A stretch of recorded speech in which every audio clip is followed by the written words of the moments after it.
તો ચેનલ ઉપર નવા આવ્યા હોય, ચેનલ સબસ્ક્રાઇબ ના કરી હોય, ચેનલને સબસ્ક્રાઇબ કરી દેવી અને આ વિડીયોને લાઇક કરીને તમે તમામ ગ્રુપમાં શેર કરી દેવો, જેથી કરીને અન્ય લોકોને પણ માહિતી મળી શકે. વિડીયોમાં માહિતી આપવાની છે કે જે 2 દિવસથી આપણે લગભગ અઠવાડિયાથી કે 2 દિવસથી જે વરસાદ જે માવઠાના વરસાદની આગાહી કરતા આવ્યા છે, તેવી જ રીતે આજથી ઘણા બધા તાલુકાઓમાં, જિલ્લાઓમાં, ગ્રામ્ય વિસ્તારોમાં અને અમદાવાદ શહેરની અંદર વાદળછાયું વાતાવરણ એક મહદઅંશે જોવા મળ્યું છે અને ઠંડીનું જે પ્રમાણ છે તે થોડો મહદઅંશે વધ્યું પણ છે, જેમાં સૌથી ઠંડુ શહેર આજે નલિયાનું 9.9 ડિગ્રી ઠંડુ છે રહ્યું છે. તેવી જ રીતે ગાંધીનગર તો 12.12 ડિગ્રી ઠંડુ શહેર રહ્યું છે.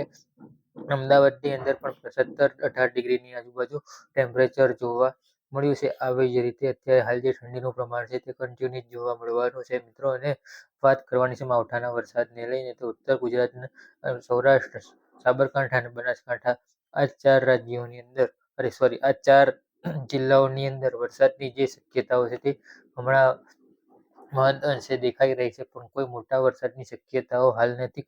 તો ઘાટા પ્રમાણમાં વાદળ થશે અને એકલ છૂટો છવાયો વરસાદ થાય તેવી શક્યતાઓ છે. મોટા વરસાદની શક્યતાઓ હાલ પૂરતી નથી.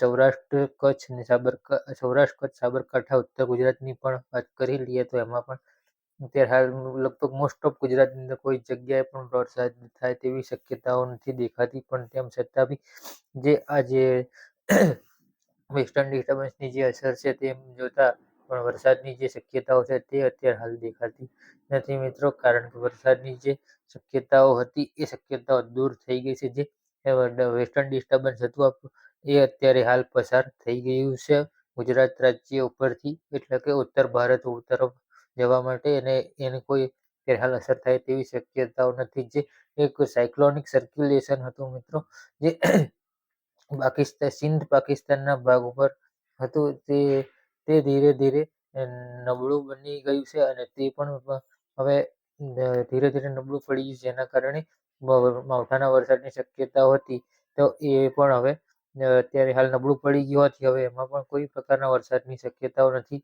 દેખાઈ રહી. એટલે આમ ટૂંકમાં આપણે વાત કરીએ ને તો વરસાદને લઈને કોઈ પણ પ્રકારની હાલ પૂરતી આગાહી નથી. એકલ લોકલ રાજ્યોની અંદર છૂટાછવાયા કોઈક જગ્યાએ કોઈક ગામમાં કે તાલુકામાં, જિલ્લામાં છૂટો છવાયું એકાદ ઝાપટું પડી જાય તો અપવાદ પડશે, બાકી મોટા વરસાદની હાલ પૂરતી શક્યતાઓ નથી. તેમ છતાં જો આમાં કોઈ અપડેટ આવશે કે સુધારો વધારો આવશે તો અમારા તરફથી ચોક્કસથી જાણ કરવામાં આવશે. ગરમીને લઈ થોડીક વાતચીત કરી લઈએ તો હવે હજી ગરમીનો સમયગાળો છે, હજી ઉનાળાની સમયની શરૂઆત થવામાં ઘણી બધી વાર છે મિત્રો. ઉનાળો હજી શરૂ થયો નથી, હજી માર્ચ મહિનો અડધો બાકી છે. અડધો માર્ચ પૂરો થશે પછી ઉનાળાની ગરમી જે છે તે શરૂ થશે. આ જે 2 દિવસ ગરમી જોવા મળી એ આપણે આજે વેસ્ટર્ન ડિસ્ટર્બન્સ અને જે સિંધ પ્રાંત પર જે 2 સાયક્લોનિક વાવાઝોડા હતા, જેના કારણે ઠંડા પવનો ઉત્તર ભારત તરફથી ગુજરાત તરફ નહોતા આવી શકતા, જેના કારણે 30-31 ડિગ્રી અને કોઈ જગ્યાએ 32 ડિગ્રી સુધી તાપમાન જોવા મળ્યું તેવી શક્યતાઓ હતી. એ જ મુજબ અત્યારે હાલ શક્યતાઓ હતી. આજના વિડીયોની અંદર ફક્ત આટલો. વિડીયો સારો લાગે વિડીયોને શેર કરી દેવો અને ચેનલ સબસ્ક્રાઇબ કરી દેવી.